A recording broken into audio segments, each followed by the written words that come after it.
नमस्कार साथियों, मैं अनीता श्रीवास्तव आपका हार्दिक अभिनंदन करती हूँ।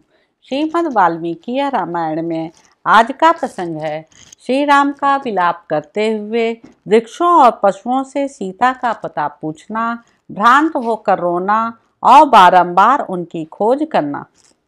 आश्रम की ओर आते समय श्री राम की बाईं आंख की नीचे वाली पलक जोर जोर से फड़कने लगी। श्री राम चलते चलते लड़खड़ा गए और उनके शरीर में कंप होने लगा। बारंबार इन अपशकुनों को देखकर वे कहने लगे, क्या सीता सकुशल होंगी? सीता को देखने के लिए उत्कंठित हो वे बड़े उतावली के साथ आश्रम पर गए। वहां कुटिया सूनी देख उनका मन अत्यंत उद्विग्न हो उठा। रघुनंदन बड़े वेग से इधर उधर चक्कर लगाने और हाथ पैर चलाने लगे। उन्होंने वहां जहां तहां बनी हुई एक एक पर्णशाला को चारों ओर से देख डाला, किंतु उस समय उसे सीता से सूनी ही पाया। जैसे हेमंत ऋतु में कमलिनी हिम से ध्वस्त हो श्रीहीन हो जाती है, उसी प्रकार प्रत्येक पर्णशाला शोभा शून्य हो गई थी। वह स्थान वृक्षों के द्वारा मानो रो रहा था। फूल मुरझा गए थे, मृग और पक्षी मन मारे बैठे थे। वहां की संपूर्ण शोभा नष्ट हो गई थी। सारी कुटी उजाड़ दिखाई देती थी। वन के देवता भी उस स्थान को छोड़कर चले गए थे। सब और मृग चर्म और कुश बिखरे हुए थे। चटाइयाँ अस्त व्यस्त पड़ी थीं। पर्णशाला को सुनी देख भगवान श्री राम बारंबार विलाप करने लगे। हाय, सीता को किसी ने हर तो नहीं लिया, उसकी मृत्यु तो नहीं हो गई, अथवा वह खो तो नहीं गई, या किसी राक्षस ने उसे खा तो नहीं लिया, वह भीरू कहीं छिप तो नहीं गई है, अथवा फल फूल लाने के लिए वन के भीतर तो नहीं चली गई। संभव है फल फूल लाने के लिए ही गई हो, या जल लाने के लिए किसी पुष्करणी अथवा नदी के तट पर गई हो। श्री रामचंद्र जी ने प्रयत्नपूर्वक अपनी प्रिय पत्नी सीता को वन में चारों ओर ढूंढा, किंतु कहीं भी उनका पता न लगा। शोक के कारण श्रीमान राम की आंखें लाल हो गईं। वे उन्मत्त के समान दिखाई देने लगे। एक वृक्ष से दूसरे वृक्ष के पास दौड़ते हुए वे पर्वतों, नदियों और नदों के किनारे घूमने लगे। शोक से समुद्र में डूबे हुए श्री रामचंद्र जी विलाप करते करते वृक्षों से पूछने लगे, कदम, मेरी प्रिया सीता तुम्हारे पुष्प से बहुत प्रेम करती थी, क्या वह यहाँ है? क्या तुमने उसे देखा है? यदि जानते हो तो उस शुभ आनना सीता का पता बताओ। उसके अंग सुस्निग्ध पल्लवों के समान कोमल हैं तथा शरीर पर पीले रंग की रेशमी साड़ी शोभा पाती है। बिल्व, मेरी प्रिया के स्तन तुम्हारे ही समान हैं, यदि तुमने उसे देखा हो तो बताओ। अथवा अर्जुन, तुम्हारे फूलों पर मेरी प्रिया का विशेष अनुराग था, अतः तुम ही उसका कुछ समाचार बताओ। कृशांगी जनक किशोरी जीवित हैं या नहीं?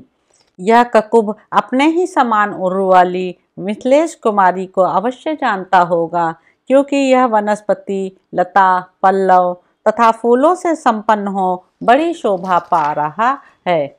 ककुभ, तुम सब वृक्षों में श्रेष्ठ हो, क्योंकि ये भ्रमर तुम्हारे समीप आकर अपने झंकारों द्वारा तुम्हारा यशोगान करते हैं।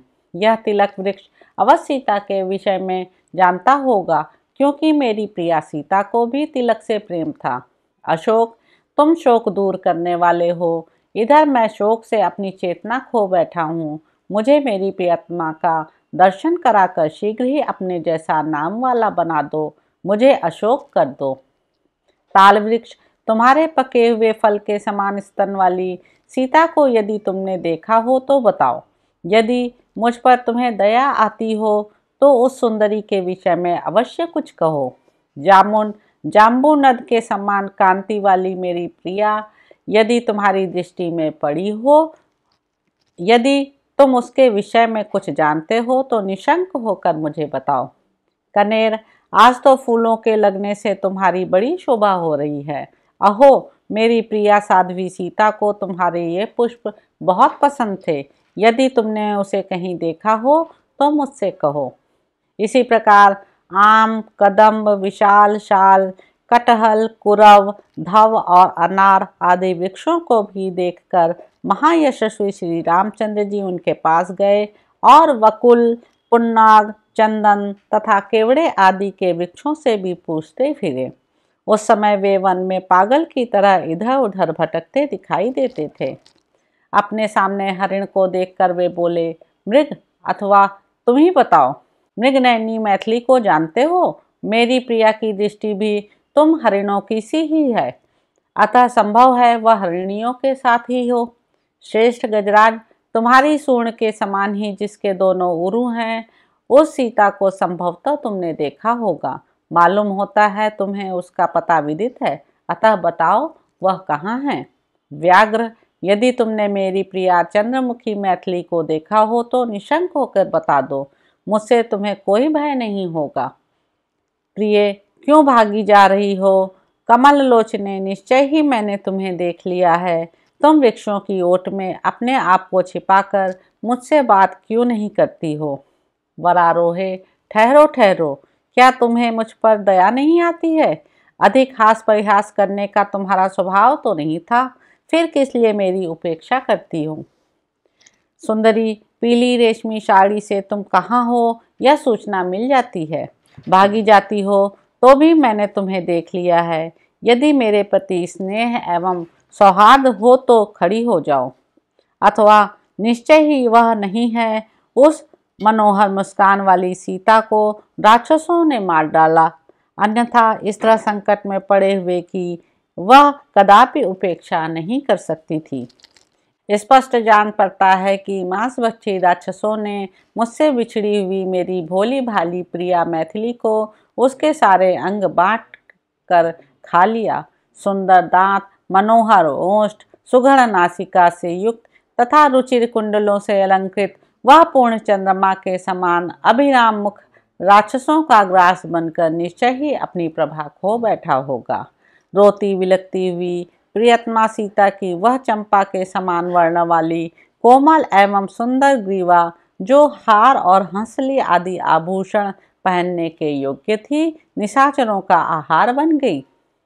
वे नूतन पल्लवों के समान कोमल भुजाएं जो इधर उधर पटकी जा रही होंगी और जिनके अग्रभाग कांप रहे होंगे, हाथों के आभूषण तथा बाजूबंद सहित निश्चय ही राक्षसों के पेट में चली गईं। जैसे राक्षसों का भक्ष्य बनने के लिए ही उस बाला को अकेली छोड़ दिया। यद्यपि उसके बंधु बांधव बहुत हैं, तथापि वह यात्रियों के समुदाय से विलग हुई किसी अकेली स्त्री की भांति निशाचरों का ग्रास बन गई। हा महाबाहो लक्ष्मण, क्या तुम कहीं मेरी प्रियतमा को देखते हो? हा प्रिय, हा भद्रे, हा सीते, तुम कहाँ चली गई? इस तरह बारंबार विलाप करते हुए श्री रामचंद्र जी एक वन से दूसरे वन में दौड़ने लगे। वे कहीं सीता की समानता पाकर उद्भ्रांत हो उठते और कहीं शोक की प्रबलता के कारण विभ्रांत हो जाते थे। अपनी प्रियतमा की खोज करते हुए वे कभी कभी पागलों की सी चेष्टा करने लगते थे। उन्होंने बड़ी दौड़ धूप करके कहीं भी विश्राम न करते हुए वनों, नदियों, पर्वतों, पहाड़ी, झरनों और विभिन्न काननों में घूम घूम का अन्वेषण किया। उस समय मिथिलेश कुमारी को ढूंढने के लिए वे उस विशाल एवं विस्तृत वन में गए और सब में चक्कर लगाकर थक गए तो भी निराश नहीं हुए। उन्होंने पुनः अपनी प्रियतमा के अनुसंधान के लिए बड़ा भारी परिश्रम किया। तो इस प्रकार साथियों, अरण्य कांड में निहित 60वां सर्ग यहाँ पर समाप्त होता है। इसके अगले अंक में आप जानेंगे कि श्री राम और लक्ष्मण के द्वारा सीता की खोज और उनके न मिलने से श्री राम की व्याकुलता। अब आपसे अगले अंक में मुलाकात होगी। मेरे YouTube चैनल संवाद विद अनीता को लाइक करें, शेयर करें, सब्सक्राइब करें। धन्यवाद साथियों।